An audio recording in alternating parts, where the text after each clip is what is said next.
Hello ladies and gentlemen, and welcome back to the channel Hail Dominance. Anthony here. Please remember to like and subscribe, and also click that notification bell if you're enjoying what you're seeing and if you want to continue seeing more.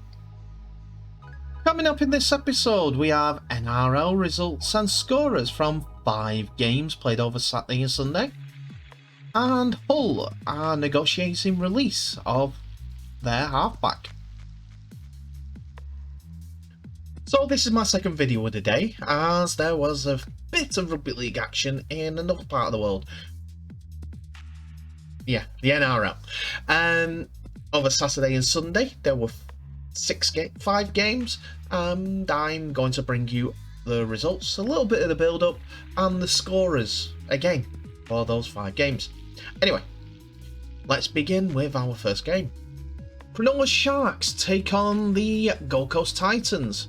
2 teams at the opposite end of the table, worlds apart in terms of semi-final aspirations as we head into the second half of the season. Under new coach Craig Fitzgibbon, the Sharks are putting together an impressive campaign, although a lack of consistency has become something of a concern with their last 8 games reading a loss, a win, a loss, a win, a loss, a win, and you guessed it, a loss and a win. The Titans, meanwhile, would be happily settle for such a record, having dropped 9 of their past 10 games in defeat and conceding 282 points in the process. When they clashed in round 11, it was the Sharks getting home by a slender margin after the scores were level at half-time, so the Titans can at least take some confidence out of that performance as they search for a morale-boosting win as well. So who have the 2 sides been named in today's game? Well, for the Sharks, skipper Dale Finucane will make his return from a knee injury off the bench, replacing Andrew Fafita in the 17. There is no other changes from the Sharks from their midweek's call-up, and Connor Tracy is listed as their 18th man. For the Titans, the struggling Titans have AJ Brimson back in their squad as fullback after returning from COVID protocols, which allows Jermaine Azako to go back to the wing.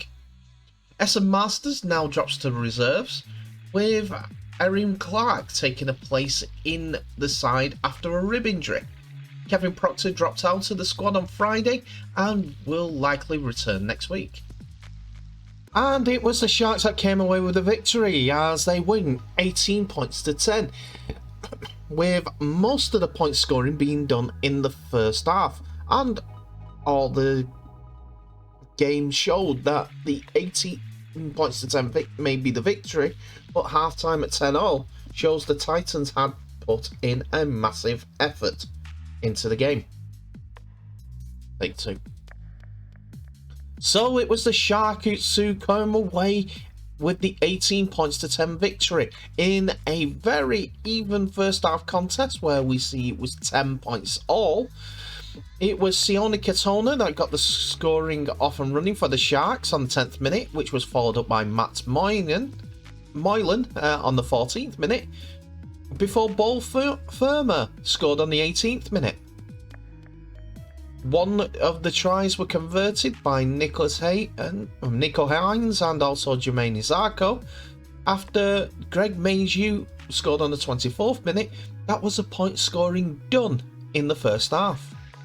The second half, though, saw that Blake Briley went over on the 44th minute, which Nico Hines converted. And to finish off the point scoring, Nico Hines got a penalty on the 58th minute.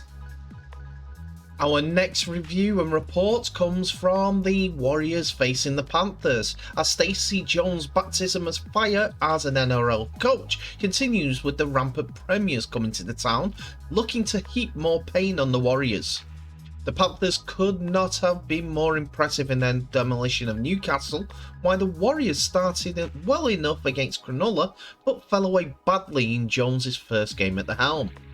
Ivan Cleary's men have lost just 1 game all season and positioned themselves perfectly to emulate the Roosters in the 2018-2019 season and collect back-to-back premiership victories. If the Warriors are to throw a similar spanner in the works. They will need to get their discipline in check and cut out the simple errors that cost them any chance of victory against the Sharks. So here are the teams. So for the Warriors, adding Fanua Blake is a massive return for the Warriors after recovering from a foot injury and will start at prop, with Bunty Afoa dropping back to the interchange bench. Youngster Ronald Volkman will make his NRL debut at 5'8", pushing Chanel Aristavita to the bench, while Jesse Arthurs comes into the centre at the expense of Rocco Berry. Ewan Aitken misses a game with concussion, and his place is taken by Josh Curran. He switches to the back row with Tahu Harris moving to the lock position. There are no late changes for the defending premiers, as skipper Isaiah Yeo returns after he was given a rest week last weekend, so Matt Eisenuth goes back to the reserves. But in other news, it's more or less the same side that played against, played last time out. And it was the Premiers that came away with the victory, winning 40 points to 6 against the New Zealand Warriors. It was 18-0 at half-time for the Panthers, as Moses Leota scored on the 14th minute, Dylan Edwards on the 20th, and Tyler May scored on the 38th, with Nathan Cleary converting all 3 tries. Then in the second half, the Panthers took control again, with Brian Toto, Isaiah Yeo, and Liam Martin all getting tries apiece, which again, 2 of the 3. Brian Toto's try was not converted by Cleary, as he misses the 1 kick out of the 7 he takes today. Josh Curran gets a consolation try on the 75th minute for New Zealand Warriors, with Reece Walsh converting, before Brian Toto got his second try, which Stephen Crichton converted on the 79th minute. You may have heard a fraudulent slip there when I said France, because at this moment in time I'm doing 2 things. I'm watching the France versus Wales game, which is 6 points to 0 for France, after Benjamin Garcia scored the opening try on the 19th minute, which was converted by Arthur Morgs. We're only 21 minutes in, and Wales are putting up a good account of themselves. Anyway, going to our next game, it's in the NRL, and we have a game between the Parramatta Eels and the Sydney Roosters. Eels and Roosters are locked in battle for the spots in the bottom half of the top 8, and a win here could be a huge stepping stone towards September's playoff series. Trent Robinson's men got the better of the Eels in Magic Round, but have lost 3 of the 4 since their last clash, while Parramatta will be reeling after an ambush at the hands of the Bulldogs last Sunday. There were plenty of positives for the Roosters out of the loss to Melbourne, but another concussion for playmaker Luke Keary put a dampener on the night. The Eels welcome back maker Sevo at Arcon Stadium, but were outplayed and out-enthused by a Bulldogs side which has started fast and never took their foot off the throttle. And with that, here are the teams. So for the Eels, Brad Arthur has called up rookie Kai Rodwell in place of forward Nathan Brown on the interchange bench. Maker Sevo made a successful return in his first NRL game since round 23 last year, and will be better for the run. But otherwise, more or less the same team that played against the Bulldogs. Roosters, Luke Keary, as we said, he's ruled out because of the concussion protocols, with Drew Hutchinson to play in the halves with Sam Walker instead. Hooker Sam Reynolds makes his return from a collarbone injury. Daniel Saluka Fafita comes onto the interchange bench, with Paul Momorowski named as the 18th man when the teams were finalised 60 minutes before kickoff, after losing his centre spot to Billy Smith. So, So it was the Eels that came out with the victory after a first half blitz saw them race into a 26 points to 12 lead. Dylan Brown, Isaiah Papali'i, Clinton Gutherson, Maker Sevo and Reed Mahoney all got a try apiece in this first half attack plan, with Mitchell Moses kicking 3 out of 5 goals. Joseph Suwali and Sitili Tupanua on the 26th minute both got the tries to, as well as Sam Walker converting, that kept the Roosters in the game. It was Joseph Sula who got the only points of the second half, as the Roosters closed up and got tougher on the 47th minute. But that first half was enough for the Eels to come out as victors.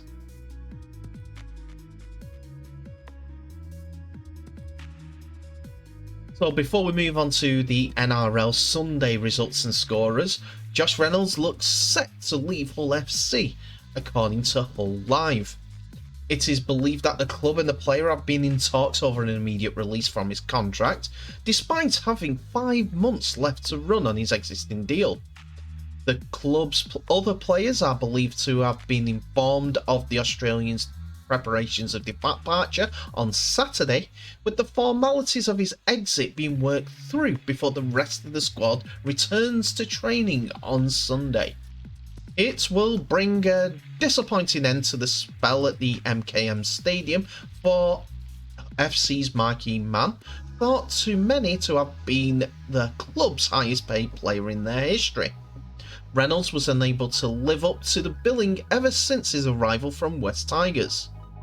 He produced a dismal performance in the defeat to Catalan's Dragons last time out, which is thought to be the final straw for the club's hierarchy, who have now decided to cut ties despite the season only being at its midway point. Reynolds was not going to be offered an extension to his existing deal, despite the club having a 1-year option at the end of the season. But with things clearly not working out, the club has set to cut its losses and bring to an end one of its most disappointing pieces of recruitment. It was a signing that promised so much. Reynolds arrived with an impressive pedigree, having represented New South Wales in the state of origin and having spent a decade in the NRL. A superb debut display against Huddersfield Giants saw Reynolds become an instant favourite. Unfortunately, his first performance also proved to be his best. He only made 14 appearances during his maiden season and missed several games during the current campaign. With his departure now drawing closer, he looks set to have played only in 60% of the games since he has arrived at the club. He also leaves Hull as a player with the most number of missed tackles in the Super League, despite missing 5 games so far this season. In 10 appearances this year, he's only just managed 1 assist. What's next for both of the club and the player remains to be seen. While Jake Truman is understood to be lined up to replace Reynolds next season, it's unclear if they have plans to bolster their squad for the remainder of the year. The news about Reynolds came through while I was at the England match and at half-time spoke to a few Hull fans about the situation, and a few of them led to believe that there has been a replacement already lined up for Reynolds, and most of the Hull fans, take this as a pinch of salt as it's just speculation at this point, see that it is Dean Hawkins of the South Sydney Rabbitohs who will be moving to the UK as Reynolds' replacement. Hawkins has only played 3 NRL games in his career, them all coming in 2021, where he boasted a 2-1 victory ratio in those 3 games. As I said, it's just speculation, and he's only 23, which means he's a development player as well. South seem very stacked in that position, so he could be on the way looking for first team rugby league, but we'll have to see further down the line. It is just speculation at this point, and it is coming from the Hull fans.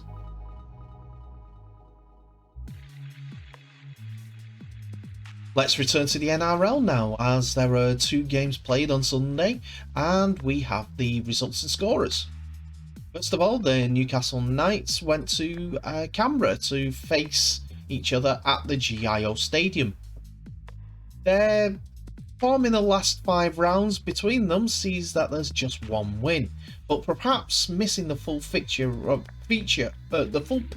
what's truly happened with the sides. Led by the stoic efforts of Joseph Tarpenny and Jack Whiten, the Raiders consider themselves a touch unlucky to have fallen by 8 with the Eels, 6 to the Roosters, and 6 to the Broncos over the past few weeks. Prior to that, Ricky Stuart's men were superb in knocking off the Rabbitohs in Dubbo and the Sharks on the Shire, but it's, at the end of it all, still heads into Sunday's clash with just 2 premiership points more than the Novocastrians. The Knights were soundly beaten at home by Penrith in what was fast becoming an all too familiar sight for the Newcastle faithful, having been outscored 197 points to 28 over the course of their past 5 matches, at McDonald's Jones Stadium in particular. As such, coach Adam O'Brien may relish a chance to get on the road this weekend, having won their past 2 away matches against the Bulldogs in round 10 and the Warriors in round 12. Newcastle have not lost to Canberra since O'Brien took over in 2020, but each of those results did come away from the nation's capital. Heading into this round, sitting in 11th and 12th position respectively, it's starting to approach must-win territory for both sides in order to maintain touching distance with the top 8 and a spot in the Telstra Premiership Finals at the end of the year. And with that, here are the 2 teams that Stuart and O'Brien have named for the game. Jack Whiten is out due to COVID-19 protocols and is replaced by Matt Frawley in the halves. Jordan Rapana returns from suspension on the wing, with James Schiller coming onto the bench. Corey Hawaranara goes to the 18th man position, while Josh Papali'i is back in the starting side after coming off the bench last week following his Origin commitments. Now the Knights have Adam Clune in as a late inclusion, replacing Jack Clifford in the half. Leo Thompson will start with Jacob Safiti, moving back to the bench. Kalen Porongia will play after concussion protocols kept him out. Kurt Mann moves into the starting side at lock, with Mitchell Barnett going to the second row. Lachlan Fitzgibbon plays reserve grade on Sunday, though. And it was the Raiders who came out as victors in this game, despite losing 18 points to 14 before the final 2 minutes. Nick Kotrick opened the scoring for the Raiders, which was followed up by Matthew Timoko on the 16th minute and Xavier Savage on the 23rd minute. Before half-time, Kurt Mann started the comeback for the Newcastle Knights, with Matt Crocker on the 55th minute and Edric Lee on the 65th minute, giving the Knights the lead, with Kalen Ponya converting all 3 kicks.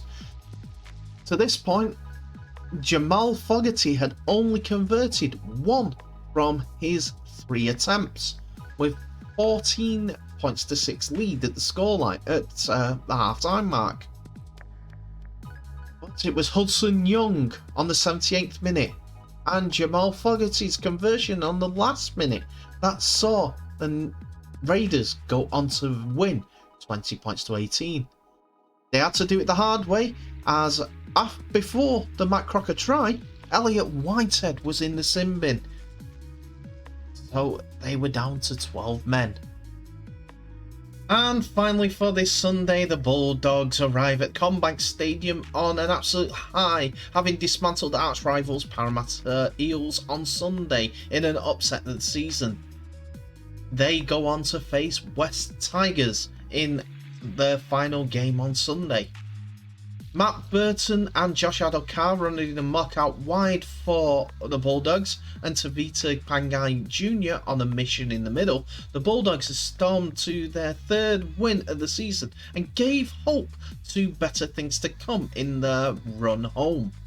Interim coach Mick Potter has had his first taste of success after 4 games at the helm, while his counterpart Brett Kamali will look to open his account in his second game at the helm. The Tigers have lost 5 of their past 6 and conceded 180 points in the process, so a defensive reset is required if they are to continue a Bulldog side, contain a Bulldog side premium with confidence. And with that, here are the teams. First of all, we have Corey Waddell coming back into the starting side with Raymond Fatala Mariner set to come off the bench for the Bulldogs. Chris Patolo will miss the match after suffering a head knock in the win over Parramatta, so Curtis Morin joins the bench for his NRL debut. Luke Thompson remains sidelined as he struggles with the effects of a concussion, while Ava Siu Manufangia has not been named after withdrawing from Monday's game with a calf injury. Alex Twell for the West Tigers will start at prop with James Tarmo coming off the bench. Adam Duihi makes his long-awaited return from knee reconstruction on the interchange bench in a huge boost for the Tigers. Atsu Kapoa takes the place of the suspended Brett Naden in the centres. But the Bulldogs are now on a roll and they take the victory 36 points to 12. Jeremy Marshall-King scored on the 14th minute, which was followed up by David Nufaluma's try for the West Tigers on the 17th. Jake Alvarillo scored twice, first on the 25th minute and then after half time on the 49th minute to put the Bulldogs 18 points to 6 ahead. Jacob Kiraz, Curtis Morin and Aaron Shupp scored 3 tries in quick succession in basically 13 minutes, which Matt Burton completed the conversion attempts for 6 from 6. But while Paul Vaughan was in the sin bin on the 76th minute, it was James Tarmo who went over on the 79th minute and Luke Brooks' conversion that got the rest of the points for West Tigers.